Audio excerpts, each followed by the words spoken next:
Esse palco é que é minha paixão, minha vida, tudo aquilo que eu sonhei. Toda a escola russa foi assim, né? Quer dizer, o Stanislavski dos primeiros anos não é o Stanislavski dos últimos anos. Ele foi mudando, né? E é isso que eu acho. Jogando fora a coisa dele mesmo. Completamente. A coisa da memória emotiva, por exemplo, é uma coisa que os americanos adotaram. E ele já tinha. Detonizar, ele já tinha abandonado, porque você desgasta suas emoções. Hollywood. Porque você grava uma vez, isso funciona para o cinema, funcionou para o cinema americano, né? O negócio do encenador aqui nosso é uma tradução mal feita. Uma Metterlancene, quer dizer, que é o francês. O que coloca em cena, né? O que põe em cena, que põe em pé o texto. Então, mas eu acho que concordo com o Marco, que eu acho que o diretor é a coisa mais simples. Aí o cara faz também tem diretor de trânsito, que a gente faz vai pra esquerda, isso é prova. Oswaldinho, eu tenho uma curiosidade, porque você foi diretor, dirigiu muitas coisas, é dramaturgo, é biógrafo, é ator. Mas eu queria que a gente se concentrasse no ofício de diretor e no ofício de ator. Então eu queria fazer uma pergunta que se desdobra em duas. Em primeiro lugar, por que você se afastou um pouco da direção para dar preferência à atuação? E o que você trouxe do Oswaldinho diretor para o teu trabalho como ator? O que o diretor Oswaldo ensinou para o Oswaldinho ator? Essa é a pergunta de Enem mesmo, viu? Bem, eu comecei como ator. Desde o colégio, de fazer palhaçada em festas escolares, tal, com 14, 15 anos. Então, são 60 anos brincando de ser ator. Eu vim para São Paulo para ser ator. Lá no Teatro Amador, eu cheguei até a dirigir umas coisas, eu queria escrever e tal, mas eu queria ser ator. Eu vim para São Paulo para ser ator. Fiz escola de arte dramática, embora tenha feito um curso de dramaturgia e crítica, que foi um hiato aí, eu queria ser ator. Para viver, eu fui fazer jornalismo. Então, isso era uma outra coisa.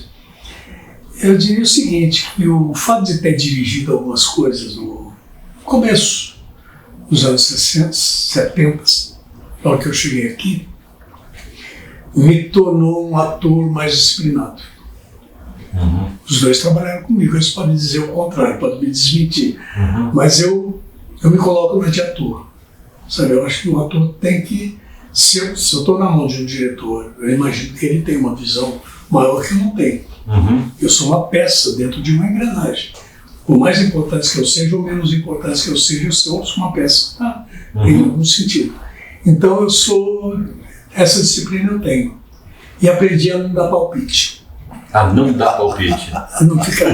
Não ri não, porque eu não dava palpite.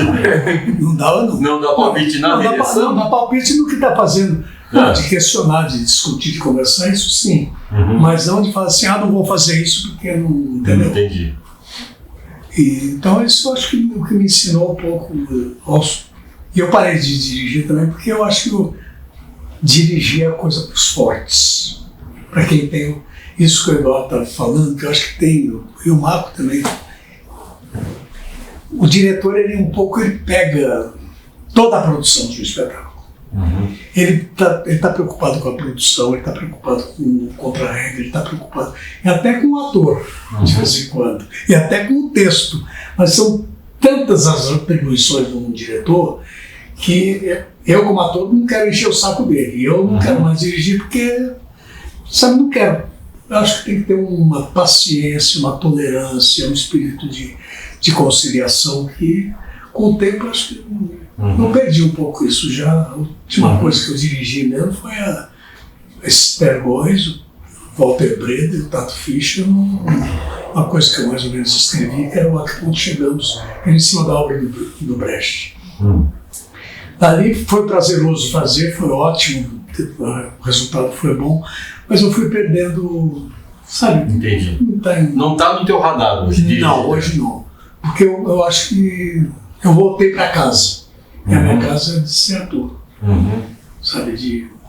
E ser diretor me ensinou isso. Quer dizer, quando eu vou, eu me coloco à disposição. Não procuro criar problema, não, porque eu acho que o diretor já tem muito problema para ficar se preocupando com o meu problema, entendeu? Eu queria pegar uma caroninha nisso para fazer a mesma pergunta pro Marcão e pro Tolentino, que você apontou, né, uma série de dificuldades e tal. Queria que vocês falassem assim, hoje, qual que é, se é que existe só uma, né, a grande dificuldade de trabalho do diretor? Olha, Sérgio, eu acho que vou retomar uma coisa que estava anterior, inclusive, né? Sobre segurança financeira, que o João falou que nunca teve, mas a gente tinha uma segurança profissional. Você fazia uma peça de terça a domingo, de quarta a domingo, 2 sessões sábado, 2 sessões domingo, às vezes 2 quinta-feira quando tinha matinê. Então eu acho que a gente tinha um sentido de ofício que a gente perdeu. Né? Começaram a televisão a exigir que os atores não fizessem terça-feira, porque era o dia das externas, isso foi se espremendo, e várias outras coisas que foram acontecendo. Né? Hoje tem os teatros, sem querer entrar nesse mérito, mas com as leis de incentivo, elevar os preços de uma maneira que preferem ter 8 produções num teatro do que uma só. Os teatros viraram hotéis culturais. Essa rotatividade.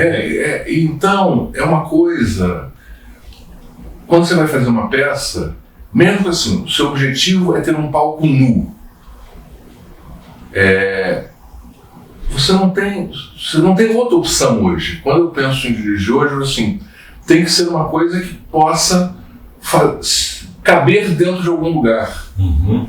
Não voltamos à Ágora, não é a Ágora que eu acharia necessário para ter. Mesmo que seja um palco vazio, que eu só uso de iluminação, eu tenho que dividir a iluminação com mais não sei quantos espetáculos. Então a gente perdeu uma coisa de ofício.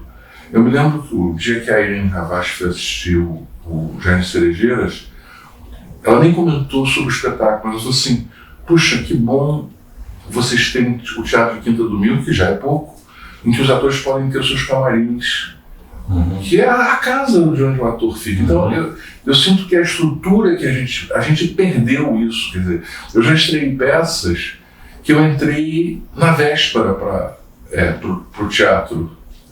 Eu não tive uma semana para poder ensaiar. Então, assim, é um jogo do acaso. Esse jogo do acaso é o mais complicado. Quando não mexe nas questões dos horários dos atores, porque fulano não pode ter horário, outro não pode ter horário. Então, a gente perdeu um sentido de ofício. Eu acho que esse é a regra. A grande questão, eu tenho um projeto de parar de fazer teatro, né? Isso é uma coisa que está na minha cabeça, porque como a vida foi dedicada a isso não acontece da noite ao dia. Mas eu tenho um projeto porque eu acho que não é mais compatível com o Brasil. Pegando uma carona no que o Eduardo disse e concordando com tudo em gênero, número e grau, mas a cereja do bolo aí é que eu acho que tem uma mudança tão grande na sociedade que assim, a institucionalidade não sei se eu vou conseguir formular isso, mas a institucionalidade vale muito mais do que, digamos, a expressão ou de uma individualidade, ou de uma ideia, ou de uma obra. Manja. Então, quando você fala, por exemplo, o que interessa mais é o motel cultural do que o que você está fazendo lá. Não interessa muito o que está sendo feito lá. Mas isso não está só no teatro, isso está na sociedade inteira.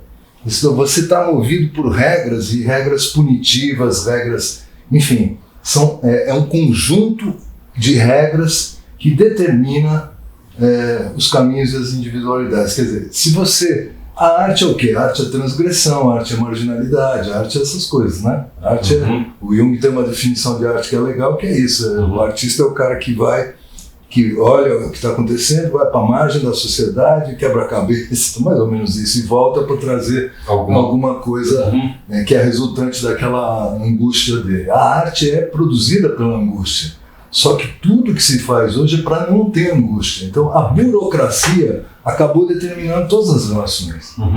E essas relações não estão só no teatro. Agora, como o teatro é a expressão da marginalidade, da transgressão, enfim, da ironia, de tudo isso, ele catalisa toda essa questão e aí vira o laboratório do impossível, sabe?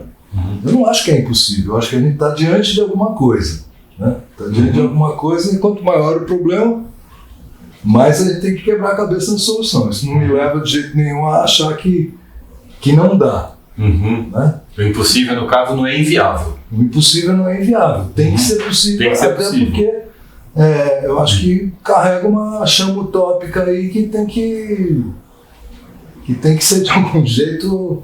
Agora, o que a gente não pode é não deixar, deixar de disputar essa institucionalidade, entendeu? Onde tudo fica mais importante do que aquilo que está sendo expressado. E que trabalho interno isso exige de você, Marcão? O que você faz? Assim, você fez o diagnóstico de uma situação, né? Como é que você elabora isso para conseguir administrar? Eu acho que tem duas coisas. Uma, você tem que alienar isso, de certa forma, você fazer um certo tipo de alienação marxista, não freudiana, mas você tem que fazer algum tipo de alienação disso, né, para poder dizer assim, foda-se. Entendeu? Foda-se é uma coisa fundamental, né? Eu estava aqui discutindo até a tua peça, eu estou fazendo um trabalho que há meses, a gente se encontra uma vez por semana aqui, o Rodrigo Scarpelli e a Luciana, e a gente sai aqui.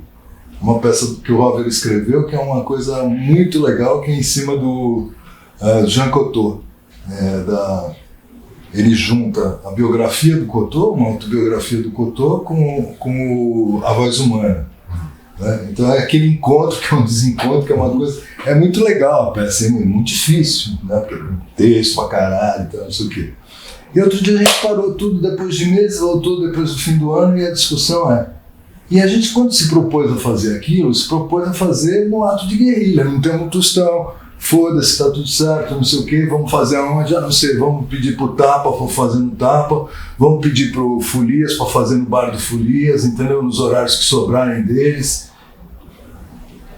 Gente, mas eu tô precisando ganhar dinheiro. Eu também tô precisando ganhar dinheiro. Eu também tô... Então, eu falei assim, isso, ou seja, esse espaço da guerrilha que eu acho que a gente tem que retomar. Entendi. E é o espaço da guerrilha e é o espaço de ganhar o público, manja.